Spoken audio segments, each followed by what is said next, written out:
So what is Old English math? Sounds kind of difficult.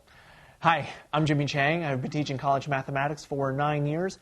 And Old English math is actually math used back in the, older English history. Some of it's due to stories, but a lot of the units that we're going to be talking about today are actually used, we use it in everyday life because we still use the English system of measurement. So here's a couple of units and a little bit of background behind where they came from.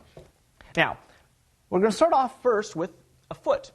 Now, we know a foot to be 12 inches, but so the story has it that the foot back in the day, on Old English history, was the length of King Henry I's foot, hence the unit foot.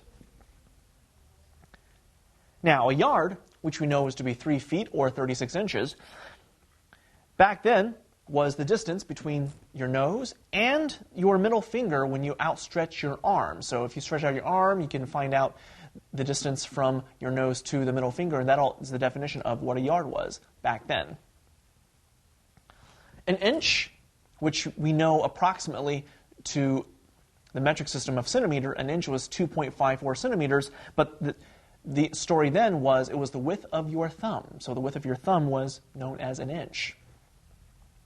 Other units that were used back in Old English math were an acre, which we use today still, gallons, which we still use today as well, and fathom. One could never fathom how you use the unit fathom. It's actually still used in today's uses. So, my name is Jimmy Chang, and that's an introduction to Old English math.